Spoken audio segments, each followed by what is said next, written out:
Olá a todos que nos acompanham. Nós estamos aqui fazendo um debate a partir dos canais de comunicação da CUT-DF e hoje nós estamos com o companheiro Júlio Turra. Júlio Turra, que foi diretor executivo da CUT Nacional, hoje é assessor político da direção executiva da CUT Nacional e está aqui para conversar conosco sobre a ditadura militar no Brasil.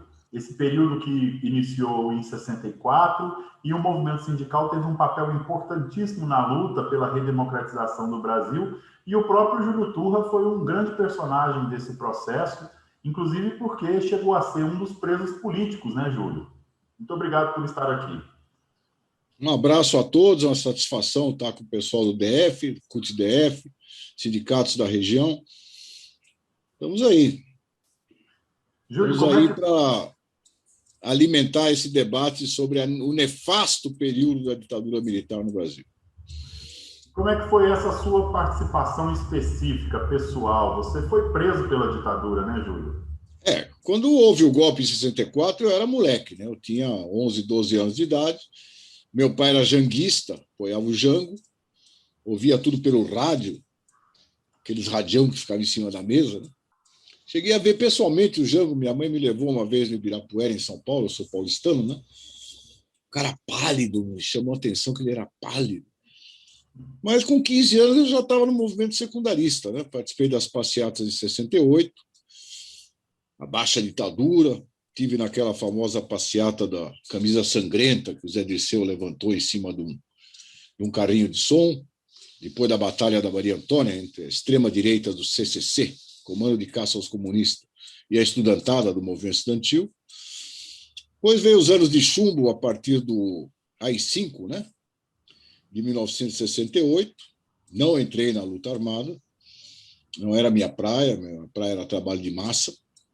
Perdi amigos que entraram na luta armada. E ajudei a reconstruir o movimento estudantil na USP, em São Paulo, que era uma espécie de aldeia de Asterix naquela época, né?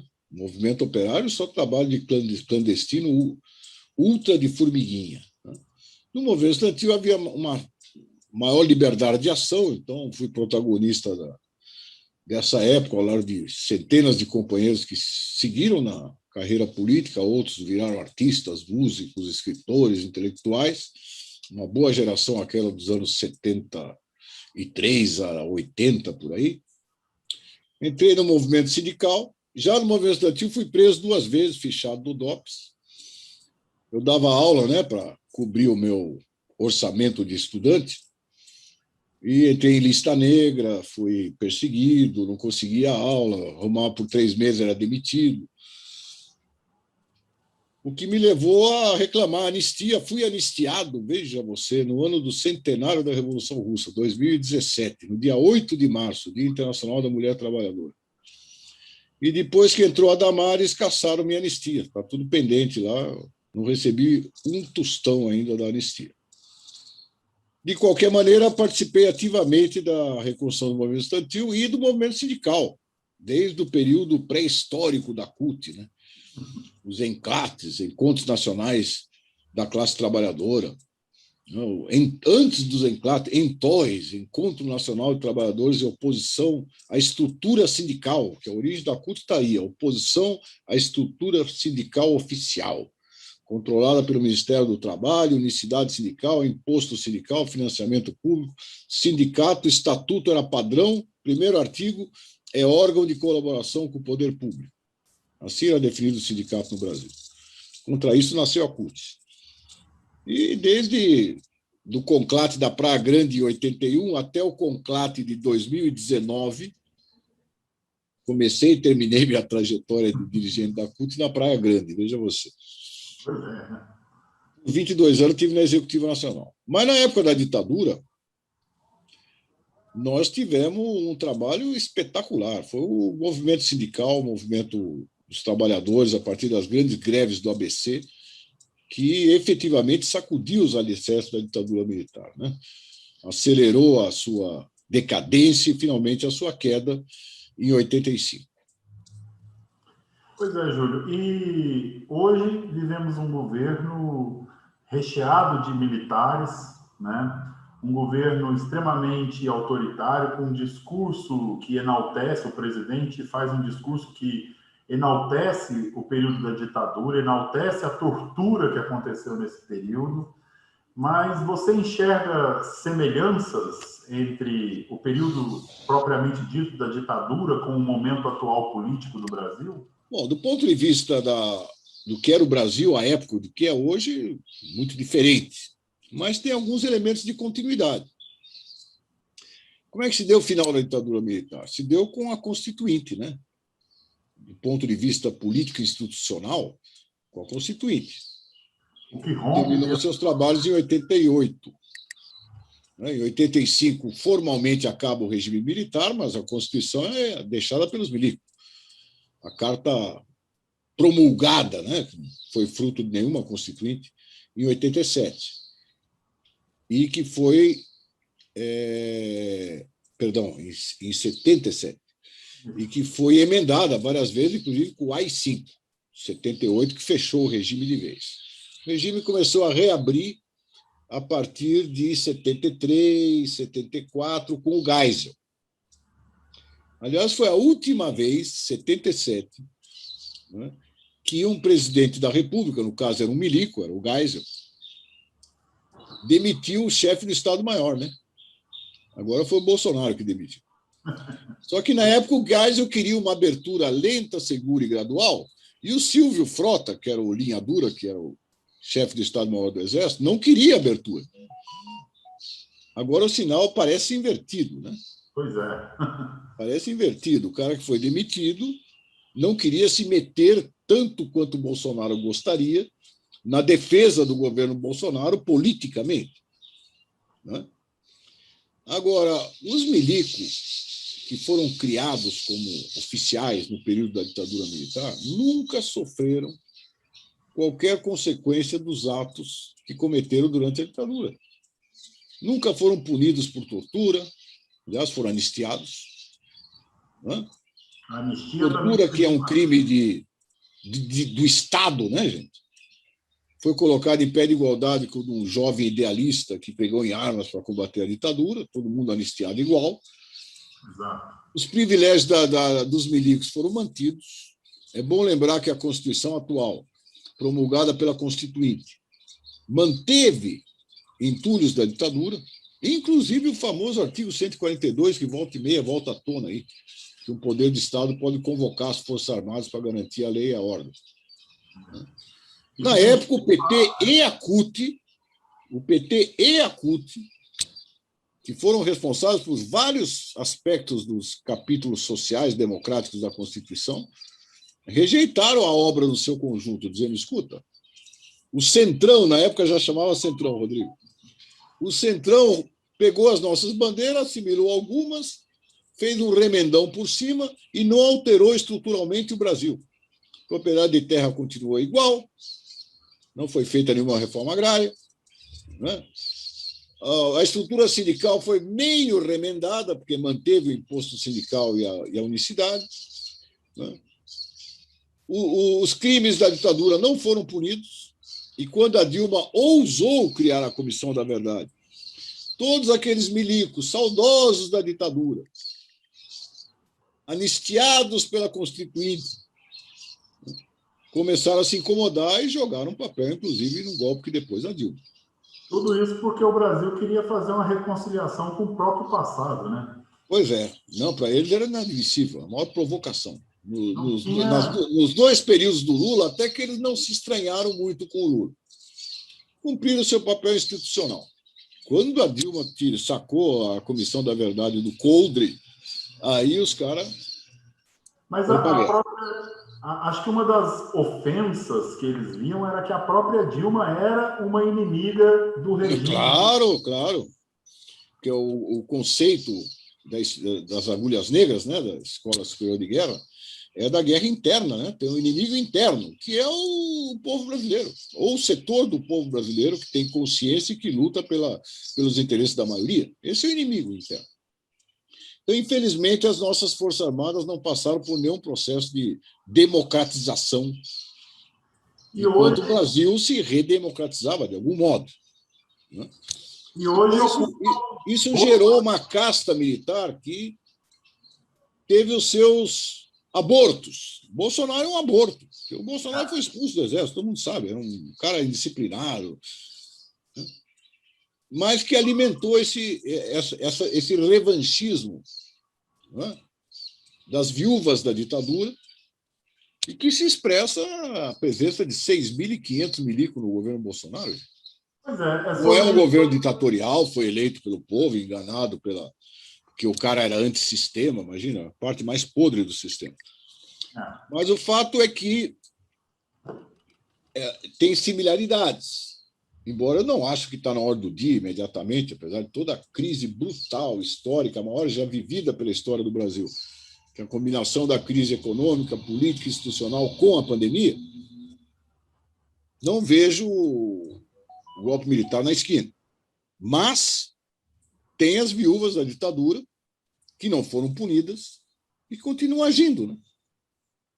E o Bolsonaro representa, de alguma forma, esse sentimento revanchista, né? Combinado com outras loucuras, combinado com a turma do terraplanista, o ministro que acabou de sair, aí, o chanceler, o meninão que acabou de sair, combinado com os evangélicos, que são os oportunistas. A mulher estava a favor do PT e do Lula, eles rezavam missa para o Lula, né? Agora, acho que nós vivemos uma situação muito difícil, uma crise política muito grande, mas não estamos às vésperas, pelo menos não vejo, espero que eu esteja sendo muito otimista, né, de uma nova ditadura militar. Acho que o que está na ordem do dia, ao contrário, é a luta pelo fim do governo Bolsonaro, quanto antes melhor, para salvar o país. Você falou aqui agora que nós temos mais de 6.000 militares ocupando cargos no governo. Exatamente. Você acha que isso é uma ameaça à democracia? Eu acho que isso não é democrático. Não sendo democrático, é uma ameaça à democracia. Mas não digo que, por causa disso, os caras estão arquitetando, no alto comando das Forças Armadas, um golpe militar. Não me parece ser. Porque, se for, está muito mal ajambrado, né? Porque no dia de hoje nós acordamos com a notícia de que Exército, Marinha e Aeronáutica, os caras se demitiram. Em protesto contra a mudança de ministro da Defesa do Bolsonaro. Mas, Júlio, e o movimento sindical, que você já falou aqui, que foi extremamente importante para abalar os alicerces da ditadura, as grandes greves do ABC, greves que estouraram no Brasil inteiro. Você participou de várias dessas greves, a reconstrução do movimento sindical combativo a partir da construção da CUT, a construção do Partido dos Trabalhadores, todo esse processo que levou a uma redemocratização do Brasil lá no final da década de 70 e início dos anos 80. E hoje, qual que é o papel do movimento sindical no Brasil de hoje? Bom, o movimento sindical e a CUT, em particular, jogaram o papel que jogaram nos anos 80, 90, porque foram um movimento sindical. Gente. Isso é, partiam da defesa dos interesses, dos direitos da classe trabalhadora, que é quem constrói a nação brasileira. Defesa do salário, do emprego, dos direitos trabalhistas e tudo mais. A partir daí é que ele passou a ser um protagonista na luta pela democracia. Hoje a situação é muito difícil, não só no Brasil, mas no mundo. O sindicalismo foi pego de calças curtas, como todo mundo foi pego de calças curtas, pela pandemia. Embora a origem da crise que nós vivemos não é o vírus, viu? A origem é o sistema capitalista. Já estava anunciada uma crise brutal do sistema, já estavam se preparando para isso. Nós discutimos isso no último congresso da CUT, essas transformações do sistema. Já em 2019, a gente nem falava ainda em Covid, em coronavírus, e já estava uma situação dramática. Né? E a pandemia veio acentuar essa situação de extrema defensiva da classe trabalhadora. Então, eu vou te dar um exemplo de como eu penso, Rodrigo. Sindicalista não é cientista, certo? Então, eu acho que o sindicalista não é ele que tem que tomar a iniciativa de propor lockdown, mais ou menos ou mais.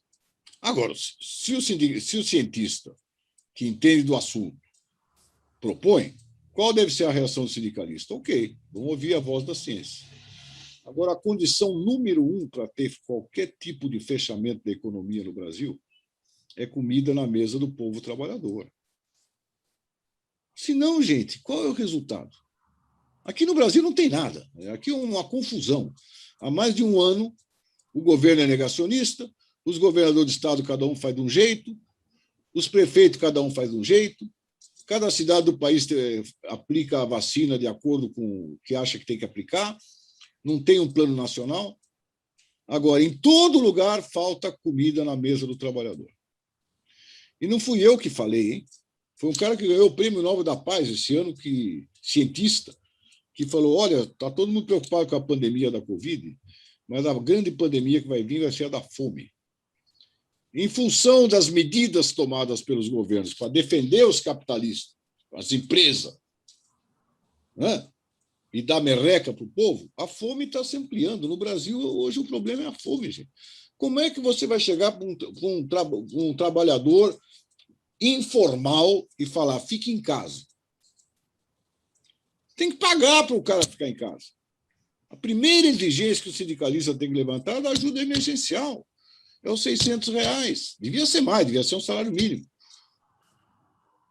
Porque, senão, não vai passar dos 40%. No auge do ano passado, o máximo que teve aqui em São Paulo de confinamento social foi 40%. O que quer dizer isso? Da classe média para cima. Funcionário público que tem o salário garantido e da classe média para cima. O resto, se não sai de casa, morre de fome. Então, para preservar a sua saúde, o governo tem que agir, o Estado tem que agir, todos os níveis de administração têm que agir. E tem que botar comida na mesa do trabalhador. Ajuda emergencial. Porque, senão, não há. Você pode decretar o lockdown que você quiser, que o povo vai ficar diante do seguinte dilema. Ou eu morro de fome ou morro de vírus. Do vírus dá para escapar, posso ter sorte. Da fome não dá. Acabei de ver uma entrevista de um velhinho aposentado, tem uma aposentadoria miserável, que diz, eu morro de medo de sair na rua, mas se eu não sair na rua para vender as minhas bugigangas, eu morro de fome. Então, a primeira medida sanitária para preservar a vida de todo mundo não é o Dória decretar lockdown e todo mundo ir para a praia. Ou Ibanez decretar lockdown e garante que aí em Brasília tem um monte de miserável que está tentando se virar apesar do lockdown. É garantir dinheiro para o povo ficar em casa.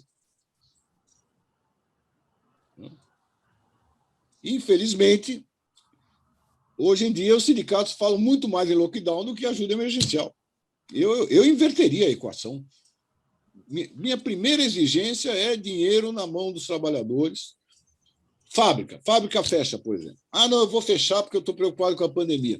Mas, pessoal, os dias que eu ficar fechado aqui, você vai repor depois com o banco de horas, hein?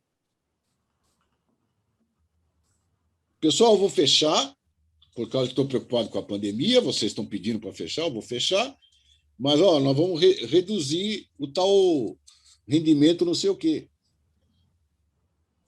Por que é o trabalhador que tem que perder nessa situação? Hoje, no mundo inteiro, os ricos estão mais ricos, os pobres estão mais pobres. No Brasil, então, é escandaloso, gente. Depois que o Congresso liberou a compra de vacina para o setor privado, você já viu a barbárie que está acontecendo, né? Os caras vacinando em garagem lá em Belo Horizonte. A enfermeira falou, não, eu vim aqui de outro lugar. Quer dizer, estava vacinando lá na Belgo Mineira, uma grande... Os caras estão fazendo contrabando de vacina privada, gente. E o povo na fila esperando chegar a sua vez. Então, nós precisamos de um SUS de qualidade, estava sucateado, e ainda bem que, mesmo sucateado, nós temos SUS, que foi o que impediu que a catástrofe fosse ainda maior. Temos uma pandemia descontrolada, no meio de uma crise política aguda, com a economia no buraco, 15 milhões de desempregados, subempregado de monte. E a palavra de ordem sindicalismo não pode ser, né? Única e exclusivamente exigir lockdown, alguns de 15 dias, de 20, de 30, sei lá quanto. Eu respeito a ciência. Agora, como sindicalista, eu diria, muito bem, dona ciência, vamos ficar em casa. Agora, precisa dar dinheiro, a condição para fazer isso, para que isso seja eficaz, é que o povo trabalhador formal, informal, miserável, que vive nas periferias, precisa de comer, porque senão não vai ficar em casa. E aí a contaminação vai continuar e não adianta 40% ficar no seu apartamento, porque o povão vai continuar na rua e o contágio vai continuar perversamente ceifando vidas. Essa é a minha opinião. Auxílio emergencial para quem precisa, vacina para todos e vamos lutar pelos direitos e empregos.